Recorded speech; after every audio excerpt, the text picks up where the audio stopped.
Chapter 13, Mirrors in the Marketplace.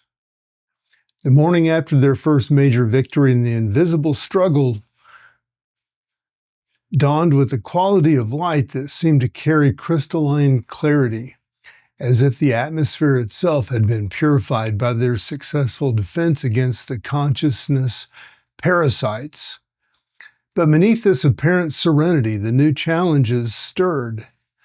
Forces more subtle than direct psychic assault, more sophisticated than crude attempts to drain their energy or fragment their integration. Maya woke to find her apartment filled with an unusual number of delivery notifications, subscription offers, and personalized advertisements that had somehow found ways to reach her through channels she'd never authorized. Each message was precisely calibrated to her psychological profile, offering solutions to problems she hadn't realized she had, and opportunities that seemed almost too perfectly aligned with her evolving interests to be coincidental. Joe discovered that his morning routine had attracted attention from what appeared to be talent scouts, business consultants, and franchise development specialists who had somehow learned about his consciousness-enhanced approach to coffee service. They waited outside Meridian Cafe with contracts, proposals, and expansion opportunities that promised to transform his small-scale service into large-scale commercial success.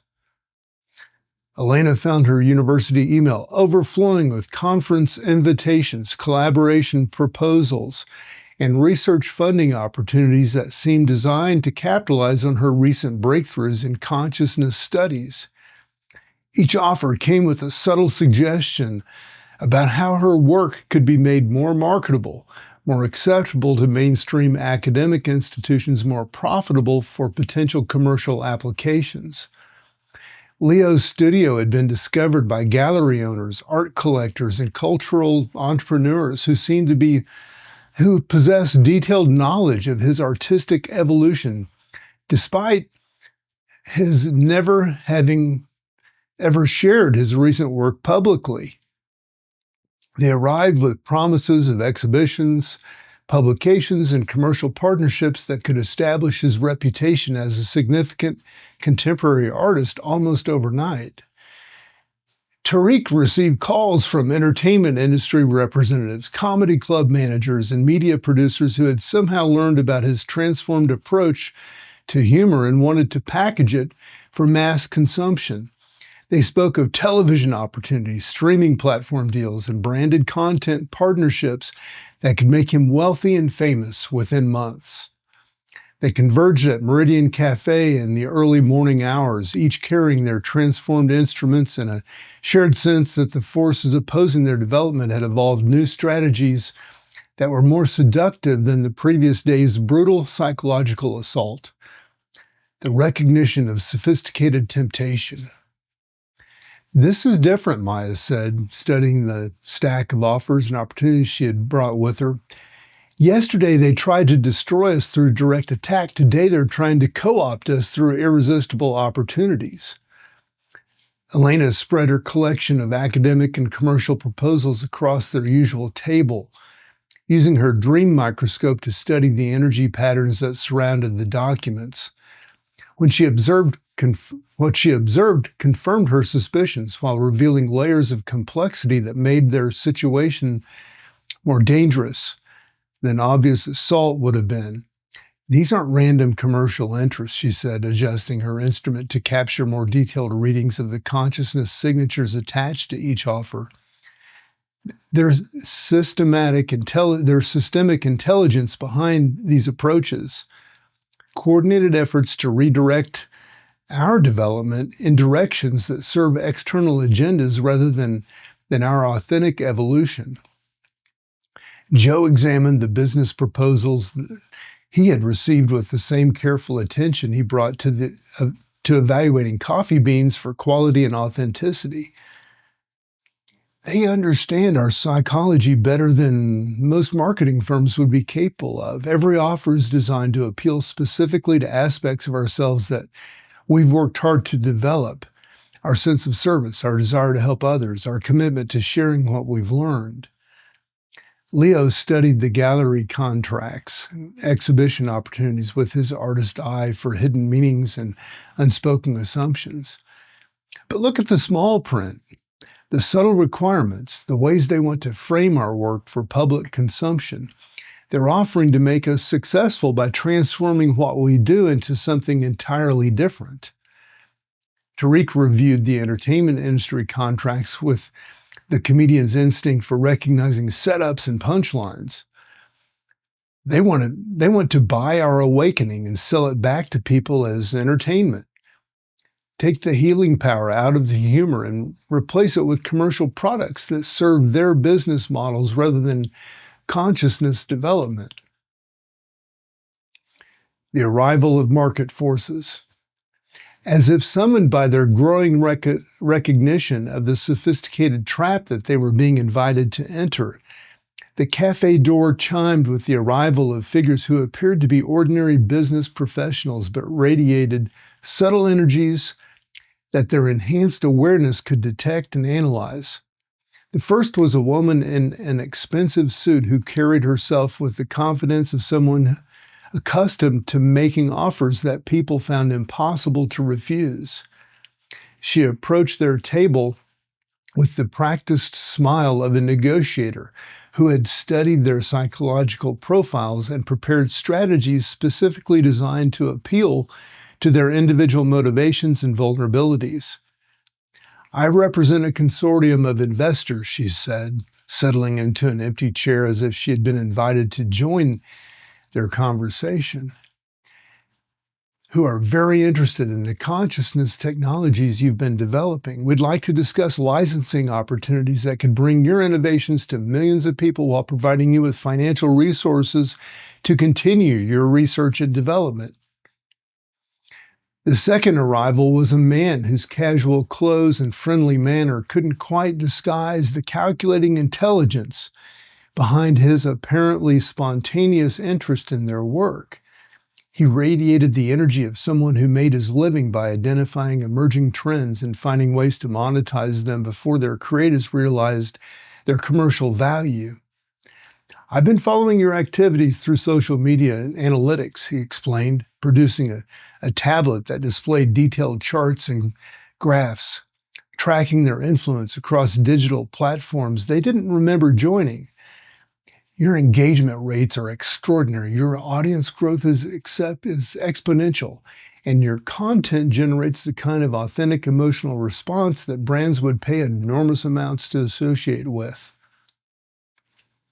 The third figure was more subtle, an elderly woman who appeared to be simply another customer ordering for her morning coffee, but whose presence created atmospheric changes that Elena's dream microscope detected immediately.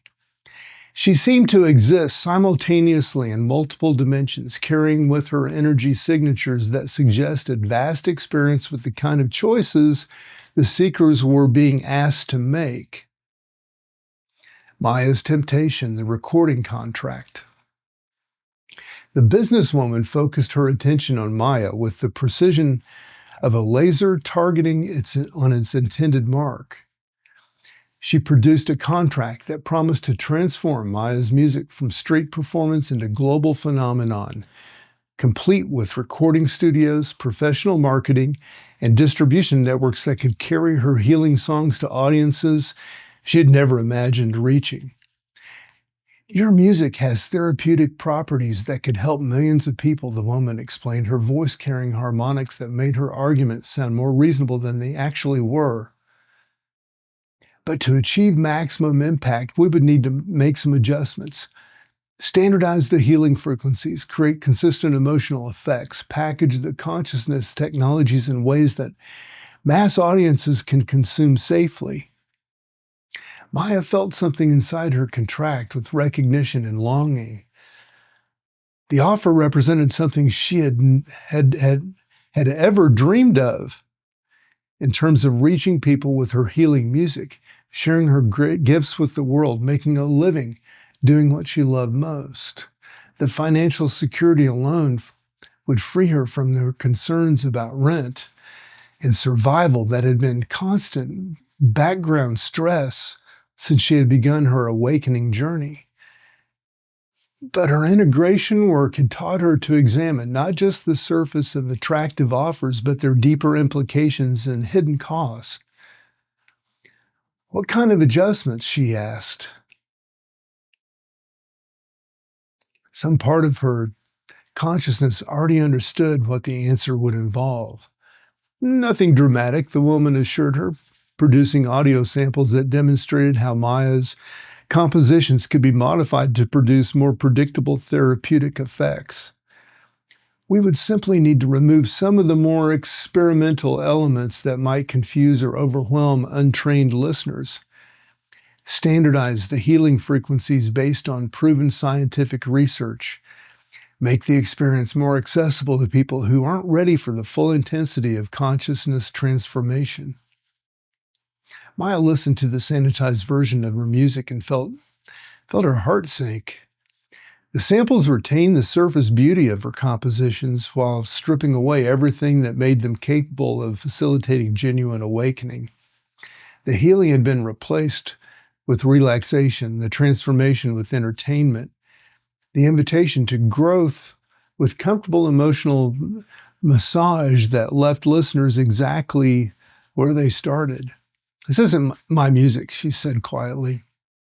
It's something that sounds like my music, but it serves completely different purposes. Joe's temptation, the franchise opportunity. The casually dressed man turned his attention to Joe with enthusiasm of someone who had discovered a gold mine that no one else had yet recognized. He spread out business plans that showed how Joe's consciousness-enhanced coffee service could be replaced in thousands of locations, bringing mindful nourishment to communities around the world while generating massive profits for investors and franchise operators. Your approach to coffee service is revolutionary, he said, his genuine excitement making his arguments more compelling than any calculated sales pitch could have been. The way you bring presence and intention to every interaction, the healing qualities you somehow infuse into the beverages you prepare, this could transform the entire food industry while helping millions of people reconnect with authentic nourishment. Joe found himself genuinely intrigued by the possibility of scaling his work to reach far more people than he could ever serve individually. The business model seemed designed to honor his values while amplifying their impact, creating a network of consciousness-enhanced service that could influence entire communities.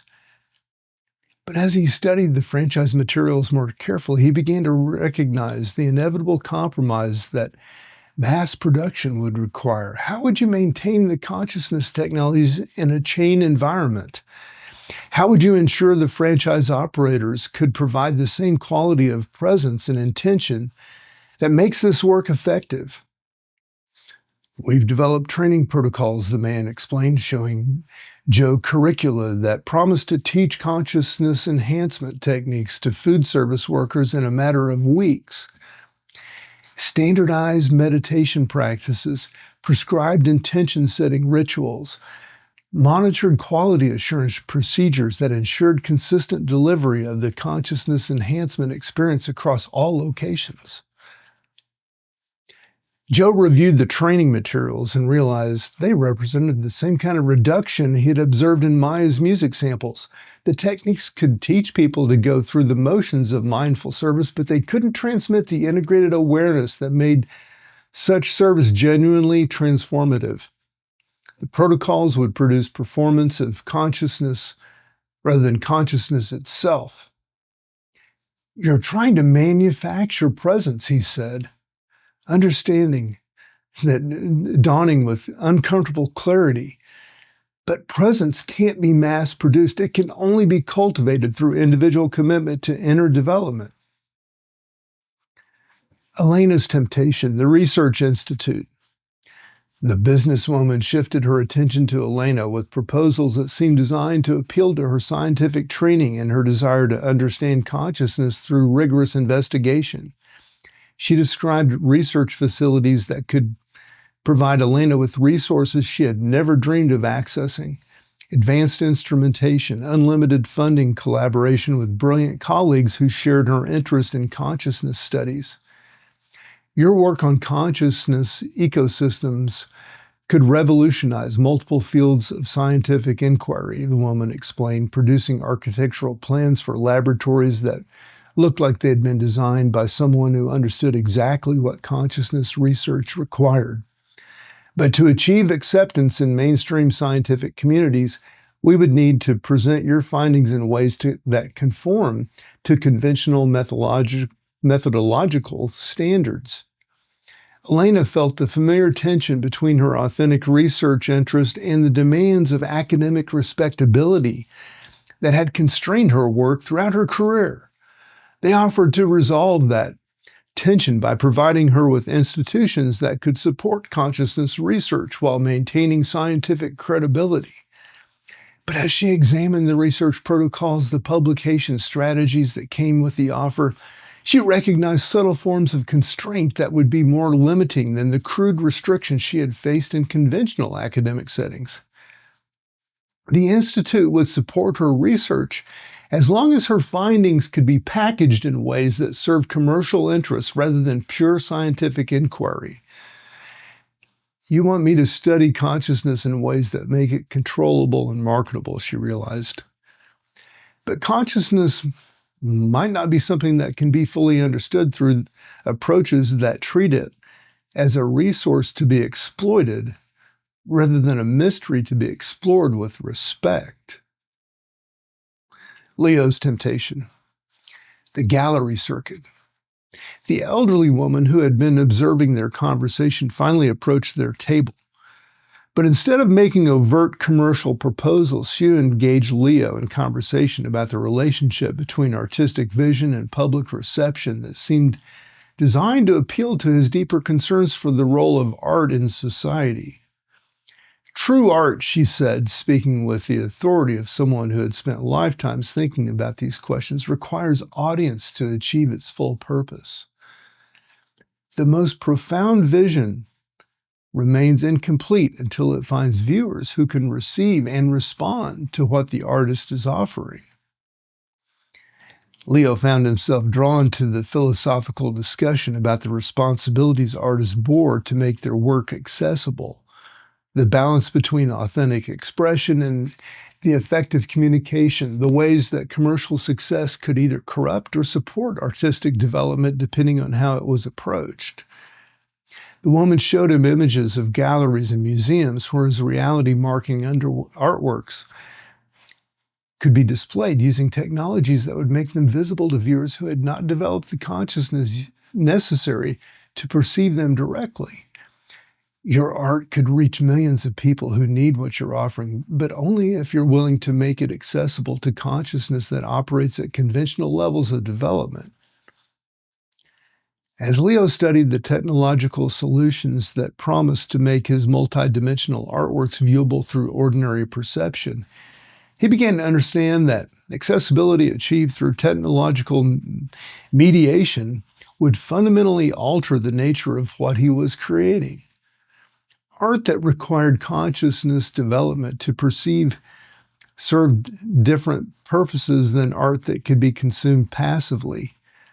You're asking me to create art for people who don't want to grow, he said, the implications becoming clear. But growth is what my art is for. If you remove my requirement for development, you remove the art's essential function. Tariq's temptation, the comedy empire. The final temptation came in the form of entertainment industry representatives who arrived with proposals that seemed destined to honor Tariq's authentic gifts while expanding their reach to audiences that he'd never imagined being able to serve. They spoke of comedy specials that could bring healing laughter to millions of viewers, streaming content that could provide therapeutic humor to people struggling with depression and anxiety, branded entertainment that could make genuine happiness more accessible in a culture increasingly dominated by artificial stimulation. Tariq found himself genuinely moved by the possibility of using mass media to deliver the kind of transformative humor that he'd learned to generate through his consciousness work. The representatives seemed to understand that his comedy served healing purposes rather than mere entertainment, and they promised to preserve the therapeutic aspects of his work while making it available to far larger audiences. But as he reviewed their content guidelines and product requirements, he began to recognize the subtle ways that mass media distribution would require his healing humor to be modified, sanitized, and standardized in ways that would preserve its surface appeal while eliminating its transformative power. You want me to make people laugh without changing anything about their consciousness? He realized. But the kind of laughter that heals requires people to recognize something true about themselves that they weren't seeing before. If you remove the recognition, you remove the healing, the collective recognition. As each of them worked through the individual temptations that had been so precisely calibrated to their personal desires and development needs, they began to recognize the larger pattern of what they were being offered and what was being asked of them in return. Elena's dream microscope revealed that the business representatives weren't exactly human in the conventional sense. They were consciousness entities that had evolved to serve as interfaces between authentic spiritual development and commercial systems that sought to profit from human longing for growth and meaning. They're offering to take responsibility for the difficult aspects of sharing our gifts, she observed, studying the energy patterns that surrounded their visitors. They promise to handle all the practical changes of reaching larger audiences while preserving what they claim are essential elements of our work.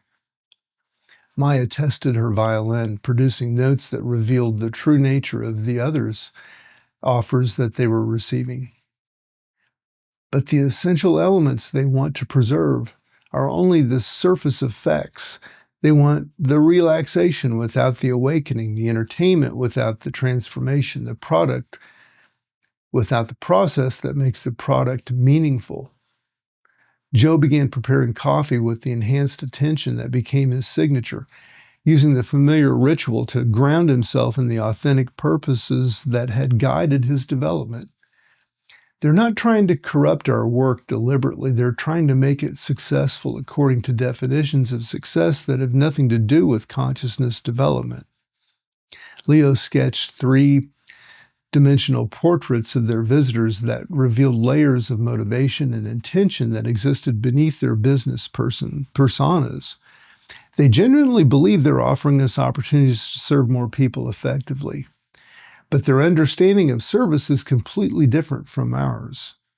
Tariq's mechanical laugh device produced sounds that seemed to dissolve the seductive atmosphere the visitors had been generating, revealing the choices that they were being asked to make with startling clarity.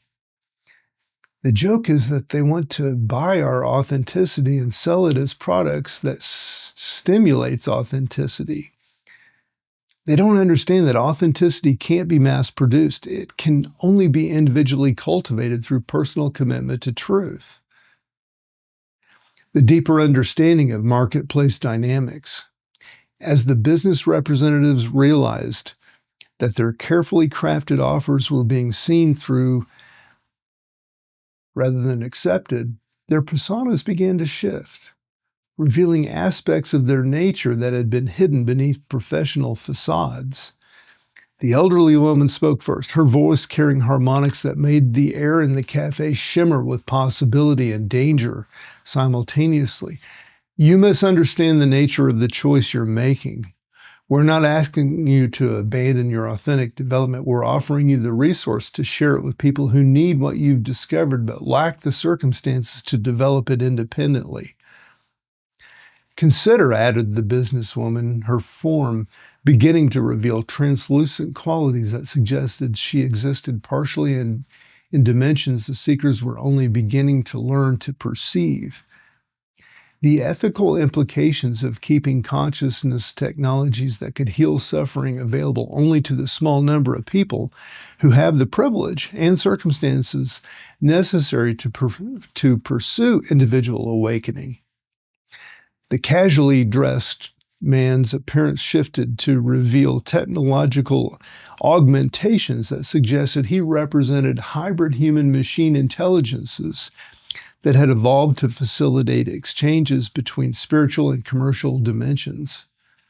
Your commitment to authenticity is admirable, but authenticity that serves only itself becomes a form of spiritual elitism that abandons the majority of humanity to continue suffering in unconsciousness.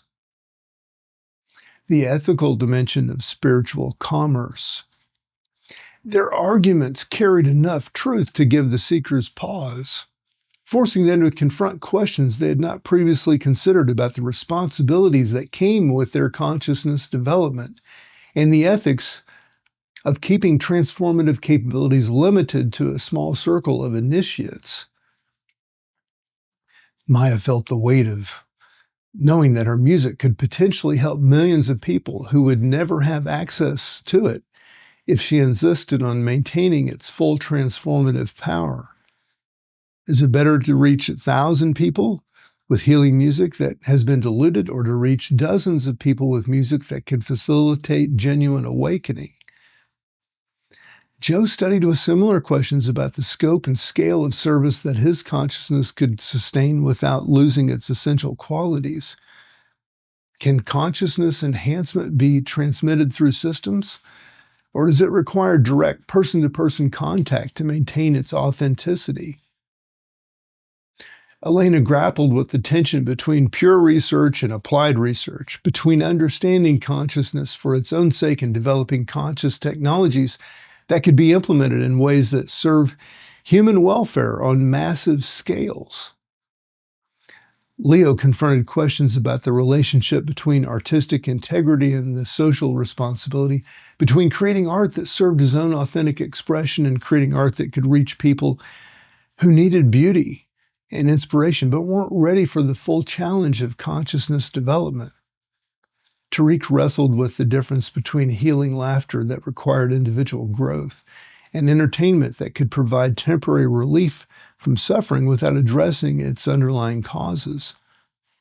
The stranger's intervention. As they struggled with these ethical complexities, the stranger materialized in the cafe with the sudden presence of someone who had been monitoring their conversation from dimensions they couldn't perceive. His appearance was different again, not the weathered coat of his early manifestations or the armor of consciousness warfare, but robes that seemed to be woven from the intersection of spiritual and material dimensions, clothing that existed simultaneously in multiple realms. The choice you're being asked to make, he said, addressing not just the seekers, but the consciousness entities who had been presenting the commercial opportunities, is not between authentic development and mass distribution. It's between approaches to sharing consciousness that serve awakening and approaches that serve the maintenance of unconsciousness as disguised as a spiritual product. Lady Amara appeared beside him with the fluid grace of someone moving between dimensions that most humans never learn to navigate consciously. Her presence created atmospheric changes that revealed the true nature of the choice the seekers were being asked to make. There are ways to share conscious technologies that preserve their transformative power while making them accessible to people who are ready for development but lack resources or circumstances to pursue traditional approaches to awakening, she explained, her voice carrying harmonics that made the ethical complexities they had been struggling with suddenly clear. But the stranger added, these approaches require patience, subtlety, and commitment to serving consciousness development rather than commercial success. They require understanding that authentic spiritual technologies cannot be mass-produced, but must be individually transmitted through relationships of trust and mutual commitment to growth. The alternative path. As the true teacher spoke, the consciousness entities who had been presenting the commercial opportunities began to fade. Their forms becoming increasingly transparent As the seeker's attention shifted toward understanding approaches to sharing their gifts that could honor both authenticity and accessibility without requiring them to choose between the two. The path we're offering, Lady Amara continued, involves creating networks of awakening rather than commercial products. Instead of selling consciousness technologies, you learn to identify and support people who are ready to develop consciousness technologies themselves. Elena's dream microscope revealed patterns in the cafe atmosphere that suggested entirely different approaches to sharing consciousness development than anything the commercial representatives had proposed. You're describing viral transmission of awakening, not through media or mass marketing, but through person-to-person relationship that facilitate genuine growth. Maya felt her violin beginning to resonate with possibilities that she had never previously considered. Instead of recording my music for mass distribution, I could teach others to access the same healing frequencies I've learned to generate.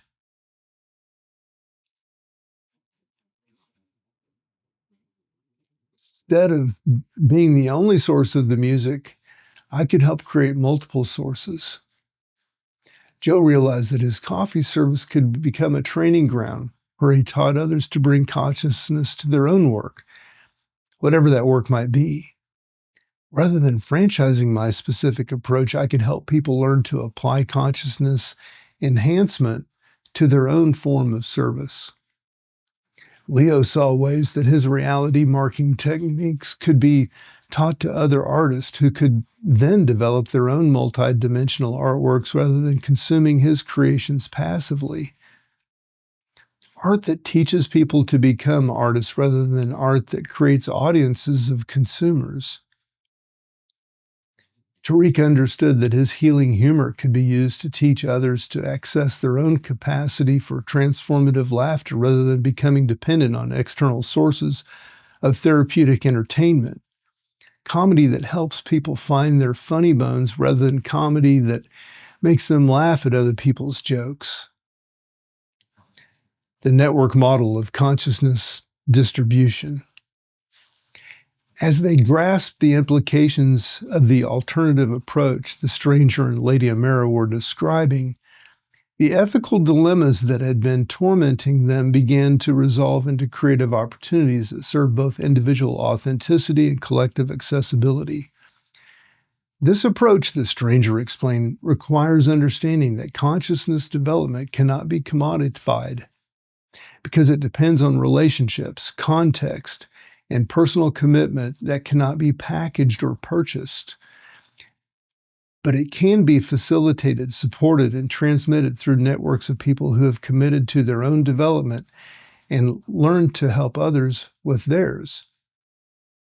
Elena was already envisioning research projects that could study the transmission mechanisms of consciousness development, investigating how awakening spread through communities and what conditions supported or inhibited its natural propagation.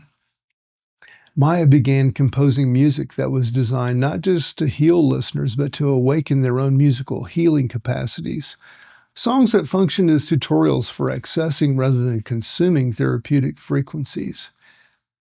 Joe started developing coffee service protocols that could teach customers to bring mindful attention to their own consumption, transforming every cafe visited into an opportunity for consciousness practice rather than passive nourishment. Leo sketched plans for art installations that functioned as consciousness development tools, creating spaces where viewers could learn to perceive multidimensional realities rather than simply observing his representations of them. Tariq crafted comedy routines that helped audiences recognize their own capacity for healing laughter rather than depending on his humor for temporary emotional relief. The departure of commercial temptation. As the seekers committed to approaches that served consciousness development rather than commercial success, the business representatives who had been offering them conventional forms of spiritual commerce began to fade entirely, their forms dissolving back into whatever dimensions had originally spawned them. Before disappearing completely, the elderly woman offered one final observation. You have chosen the more difficult path, one that requires constant creativity, continuous learning, and acceptance that your impact will be harder to measure, slower to manifest than commercial success would have provided. But, she added, her form now barely visible, you have also chosen the path that serves authentic transformation rather than the simulation of transformation. Your influence will be deeper, more lasting, and more aligned with the actual evolution of consciousness rather than the marketing of spiritual products. The businesswoman's final words carried both warning and blessing. Remember that the marketplace will continue to offer you opportunities to trade authenticity for success. Each offer will be more sophisticated than the last, more perfectly calibrated to your evolving psychology. Your defense against commercial operation must evolve as rapidly as the forces that seek to exploit your development. The technologically augmented man's parting comment focused on practical considerations.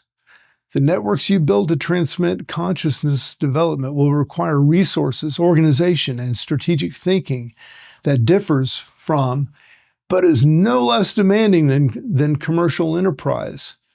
Serving authentic transformation is not easier than serving commercial interests. It simply serves different purposes. The integration of marketplace wisdom. As the commercial representatives disappeared entirely, the cafe atmosphere returned to its usual quality of supportive attention. The seekers began processing what they had learned about relationship between spiritual development and material success, between authentic service and commercial temptation. The most insidious aspects of the whole experience, Alina observed, studying the residual energy patterns that lingered in the wake of the departed entities, was how reasonable their arguments were, how much genuine care they seemed to have for reaching people who need what we have developed. Maya nodded, her violin producing harmonics that seemed to clear the atmosphere of whatever influence the commercial offers had exerted. They weren't trying to corrupt us for evil purposes. They were trying to help us succeed according to definitions of success that fundamentally misunderstand what we're actually doing. Joe began cleaning his office equipment with enhanced attention, using the familiar ritual to ground himself in authentic purposes that had guided his development from the beginning, which means we need to become very clear about our own definitions of success, our own measures of impact, our own understanding of what it means to serve consciousness development effectively. Leo was creating three-dimensional sketches that documented their encounter with commercial temptation, capturing both the seductive appeal of their offers that they had received and the deeper purposes that had allowed them to recognize and refuse those offers. Every time we choose authenticity over commercial success, we strengthen our capacity to recognize and resist more sophisticated forms of spiritual commercialism. Tariq's mechanical laugh device produced sounds that seemed to dissolve any residual influence from the morning's temptations, while creating an atmosphere that supported their commitment to serving consciousness development rather than commercial interest. The joke is that they kept asking us to help more people by reaching fewer people, reaching their bodies and emotions and surface psychology while abandoning any attempt to reach their consciousness. The deeper commitment. As the morning progressed toward afternoon, and their encounter with the forces of commercial cooptation receded into the realm of processed experience, each of the seekers felt their commitment to authentic consciousness development deepening rather than wavering despite the practical challenges such commitment would require them to navigate. They understood now that their awakening had attracted attention, not just from consciousness parasites that sought to drain their energy, but from commercial entities that sought to harvest their authenticity and package it as spiritual product that conserved profits while serving unconsciousness disguised as growth. But they'd also learned that resistance to commercial co-optization required more than simply refusing attractive offers. It required developing alternative approaches to sharing consciousness technologies that could serve both individual and authenticity and collective accessibility without compromising either. The work ahead would be more challenging than anything commercial success could have provided, requiring constant creativity, continuous adaptation, and acceptance that their impact would be measured in units of genuine transformation rather than market penetration or financial return. But it would also be work. But it would also be work that would serve the actual evolution of human consciousness rather than the simulation of evolution. Influence that penetrated to the levels where real change occurred rather than remaining at the surface where temporary improvement could be purchased and consumed. As they prepared to leave the cafe and began implementing the network approaches to consciousness transmission, they had envisioned each carrying their instruments and the renewed understanding of the forces that sought to co-opt authentic spiritual development. They moved as guardians, not just of their own awakening, but of the integrity of consciousness development itself. Tomorrow would bring new forms of temptation, more sophisticated attempts to redirect their energy toward commercial purposes, more subtle invitations to trade authenticity for success. But today had taught them to recognize the difference between opportunities that served awakening and opportunities that served commercialization of spiritual product. The marketplace would always be there, offering to buy whatever authenticity they were willing to sell. Their challenge was to remain committed to purposes that couldn't be purchased, goals that couldn't be achieved through commercial means, and service that required personal transformation rather than professional success. The great work of consciousness evolution was not for sale, and they had learned to keep it that way while finding methods of transmission that could honor both its integrity and its accessibility to anyone genuinely ready to undertake the challenging, rewarding, never-ending work of awakening to their own deepest potential.